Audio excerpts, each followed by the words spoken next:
So I don't know if anyone actually asked for it, but it seems that gaming phones are now a thing. We have the Razer phone, we have the ROG phone, and now we have the Honor Play. But whereas those two devices were quite premium, expensive, high-performant devices, the Honor Play is a gaming phone that's aimed at a slightly more budget-friendly audience. So the question is though, can it still game? I'm Adam Shanitsky, and in this Honor Play review, we'll be finding out. GPU Turbo is what Honor is calling a set of firmware customizations that aim to enhance performance and frame rates delivered by the Kirin 970 processor during gaming, while also bringing a 4D experience via smart rumble support, and this device will act as a kind of reference hardware for that concept. Honor claims that gamers can expect to enjoy a 60% increase in GPU efficiency and a 30% reduction in single-frame CPU energy consumption, thanks to this technology. To this end, you should be able to enjoy smoother frame rates on higher graphical settings. GPU Turbo also claims to reduce power consumption during gaming by 15%, providing a solution to one of the biggest challenges of gaming on mobile. This is also helped along by a very generous 3750 mAh battery. Otherwise, it's a fairly standard affair. The UK variant comes with 4GB of RAM, though a 6GB model is available elsewhere, and 64GB of storage, which is expandable by up to 256GB. The screen is a 6.3-inch Full HD Plus IPS LCD display with a 19.5 by 9 aspect ratio, and that takes up 89% of the front of the device. There's a notch which will be off-putting to some, but that can be turned off in the settings.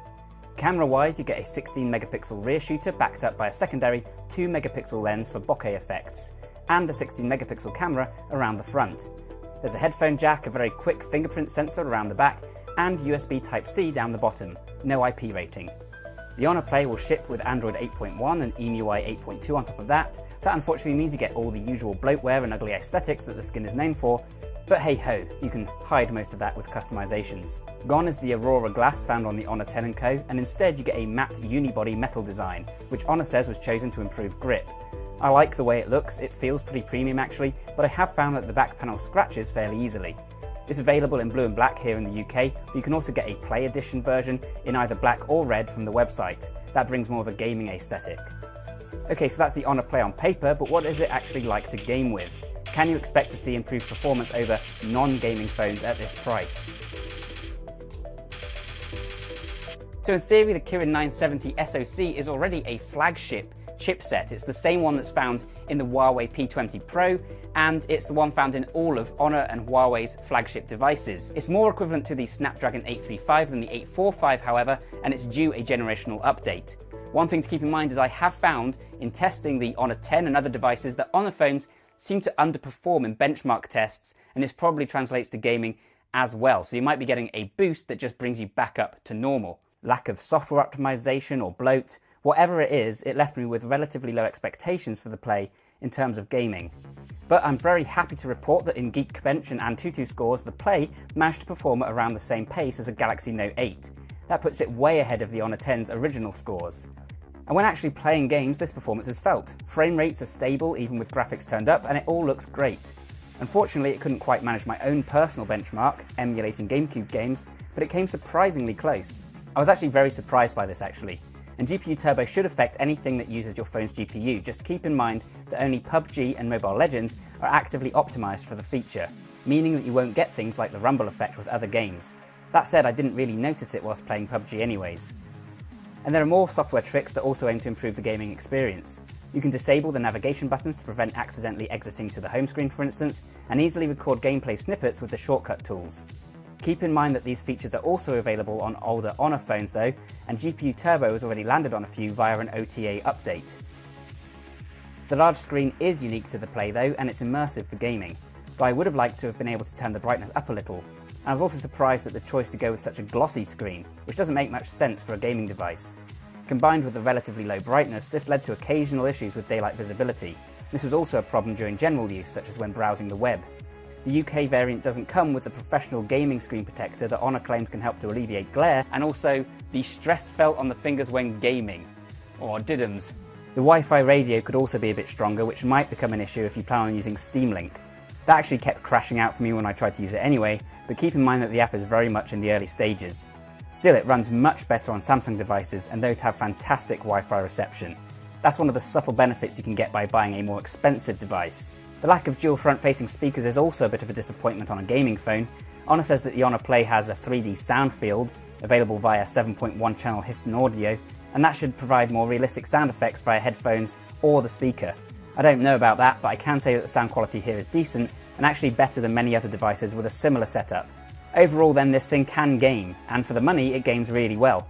It's not going to compete with other gaming phones or flagship devices, but it's well suited to the job as a mid-range handset.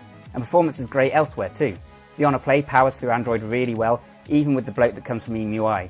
I've experienced 1 or 2 bugs on occasion, but these were rare, and in terms of sheer performance, it's pretty great with no complaints. The camera is also precisely what I've come to expect from Honor phones. It has all of the fun features that make these really good shooters to play around with, including my absolute favourite star tracking and light painting modes, and pro mode, AR effects, etc. The actual camera performance is somewhat middle of the road though. Not in the so average it's not worth talking about way, but in the this has so many strengths and so many weaknesses I don't know what to think about it way. There are all those options and features in the camera which I really enjoy. 16 megapixels is a decent amount of resolution, especially for the front-facing camera, but then photos have a tendency to come out really warm for some reason, giving a lot of scenes a kind of orangey tint almost. And then there's AI scene recognition. You know the story by now. It's supposed to be able to detect whether you're pointing your camera at a person, a cake, or a cloudy sky, and then alter things like saturation, exposure, shutter speed, etc. to give you the perfect shot. It'll also turn on the portrait mode automatically when pointing at a human subject. I thought this was something of a gimmick at first, but it has improved with each update on the Honor 10, and as a result I managed to get some great photos with it. I imagine the same will be true here. The aperture is f2.0 and there's no optical stabilisation, only AIS. I guess the thing about these cameras is that they're fun and they can pull off some incredible photos, but they're also not terribly reliable. That's still good going for a gaming phone though. And finally, when it comes to the day-to-day experience, it's also worth mentioning that 3750 mAh battery again, because it really is good, and at the end of a full day of pretty intense usage I'd have 15% of my battery left.